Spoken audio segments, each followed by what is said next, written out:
Hey folks, this is Vint with Dad's Gaming Addiction, and today we're going to quickly revisit Talisman Digital 5th Edition. You can find this on Steam for about $30 or so. There is a demo. That $30 does not include all of the DLC that will be available for this game, but from my understanding, if you owned the previous DLC on the previous edition of Talisman, you'll get this 5th edition DLC for free.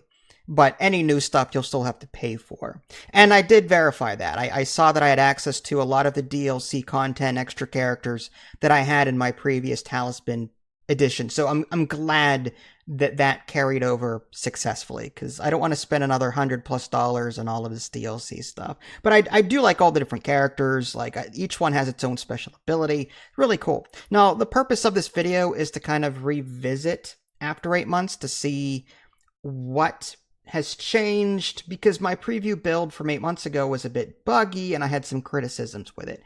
Now, as an aside, this particular video was inspired by another reaction video. I guess it was some kind of live stream podcast kind of thing that the Talisman Tavern YouTube channel had done. They had featured my video from 8 months ago and kind of did a reaction video to it. And these guys really know their stuff. I mean, I saw them play Talisman. They're talking about it. They know. They're experts at this game, whereas I'm more of a beginner/amateur.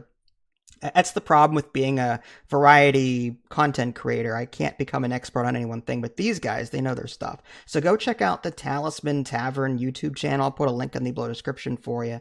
But anyway, yeah, they kind of inspired me to revisit Talisman, because as much as I enjoy Talisman, there's still some aspects to it that turn me off. There's a very heavy dice mechanic, so a lot of RNG. Sometimes you roll poorly all the time. And they had rightly said, you know, Talisman is like, it's telling a story as you go, so you're going to see some unfairness from time to time, and I can totally understand that. So one of the things that I wanted to test was the whole multiplayer bug in the preview build from 8 months ago, where if Idly and I were playing a game online and we left it, we were not able to resume it. I was able to resume it, but only with a bot. So we decided to boot it back up and test that functionality to see if it's working. And the answer is yes and no.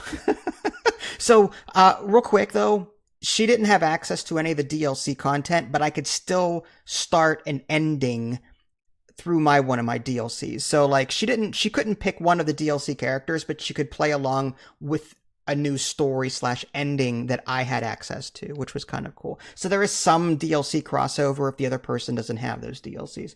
But we started up a game, we got through round 1, and then we quit to see if we could resume. And the answer to that is yes and no. There was no, like, invite button, unfortunately. So, like, I couldn't easily re-invite her to the game. Rather, I had to, like, hit resume game, and she had to be online at the exact same time, and she had to hit resume game as well. That worked, but there was like no UI prompt to make that process easier or to inform us that, hey, this person wants to restart, would you like to join? It just kind of like, we were communicating over Discord. I'm like, okay, I hit resume. What can you do? Because I can't invite you. And she said, yeah, okay, I can hit resume game as well. And that worked. But again, lack of UI prompts are a problem here. And that carries over to the rest of the problems with this game. They did reduce the bloom on the board. That was something that was prominent in the preview video that I showed 8 months ago. The board was very bright and flashy. This is a bit more toned down now. But not half the time, but there are times where off to the right-hand side it would say, you know, re-roll die. Re-roll the die. But it didn't tell me that I was spending a fate to do it. Above it, it said, like, spend a fate to roll a 6 or to move 6 spaces. I'm like, okay, that says spend a fate. So then when I look down at re-roll a die, I'm like, well, that's not saying spend a fate, so I must be safe. No, I'm not. I clicked on the button and I spent a fate to re-roll the die. Why does that one button on the right say spend a fate to move 6, and then the one below it say re-roll a die? Why doesn't that say spend a fate to re-roll a die. It's little things like that a new player is not going to get. I mean, yeah, there are tutorials. Yeah, I get it. There are tutorials that you can play through and it'll teach it. But I'm just saying, little things like that. Spell casting, I noticed, is a bit problematic at times. Sometimes I couldn't take things back. It was frustrating, trying to understand why things were happening. I was looking at the log and I was reading that, sort of figuring out what was going on. But even then, I think there could have been more UI help. Now, with that said, I know I'm being really negative right now, but that's the point of this revisit, is to see, did they fix certain things? So again, yes and no.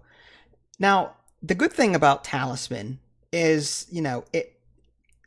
I love seeing my character get stronger and stronger and stronger as I play. And I'm also starting to appreciate some of the extra content. Like, I played with the Grim Reaper enabled, and he's nasty. Either player can move him from time to time. I haven't still figured out when. Again, UI prompts, not very helpful. But when I do get the opportunity to move him, I can sometimes get him to land on my opponent. And a bad dice roll will... Actually, a really bad die roll makes them lose all of their lives and they die. And they're eliminated from the game. So he's an insta-death. There is a 1 in 6 chance for an insta-death, from what I can tell, with the Grim Reaper. So again, this game is very RNG heavy. So that takes me back to what I said in my previous video from 8 months ago. I appreciate Talisman as a whole. I don't agree with some of its design choices. For example, the morality. There's good, neutral, and evil, and good in this game is yellow, and neutral is green, and evil is red. Why isn't green good? Traffic lights. I'm used to traffic lights. But little design choices like that, little things like that bug me and irritate me. RNG-ness, the RNG dice rolling, that bothers me a bit. I like dice mitigation. Yes, you can get that through certain cards, but not all the time. Sometimes you just won't have the fate to reroll dice, for example. But yeah, so if you don't mind a board game where you're rolling dice almost all the time, and you're at the whim of that dice half the time, 75% of the time, and you don't mind losing due to bad luck despite your best intentions, then by all means, give this game a look. But I have to stress, I don't think it's UI friendly. I don't think it's beginner friendly. People that have played this game before and know it in and out, I think will be okay. But they will still find gripes in certain things. Whereas a new player trying to understand what's going on will find it, I think, 3 times more difficult to get into. Now, again, to be fair, the developers are giving the DLC for free, assuming that you've owned that DLC from the previous version of Talisman. So, again, good steps and bad steps, I think. If you're going to remake a game like this, like if you're going to remake a game, into a 5th edition, for example, then it needs to address all of the problems from the previous edition, not just some of them. And I feel like this game still has some growing to do. So I sincerely hope that Nomad Games can turn this around and implement some UI changes to make the game a lot more accessible, because it is a fun game if you just lose yourself in it. But as it stands, it can be a bit frustrating to both beginner and experienced players. But anyway, just a quick revisit. I'm going to keep my thumbs up, thumbs down verdict from 8 months ago. It has some good, it has some bad. Yeah, so if this at all interests you, then by all means check it out. There is a demo, so you can try it before you buy. This is Vince. Thanks for watching. Catch y'all next time. Take care.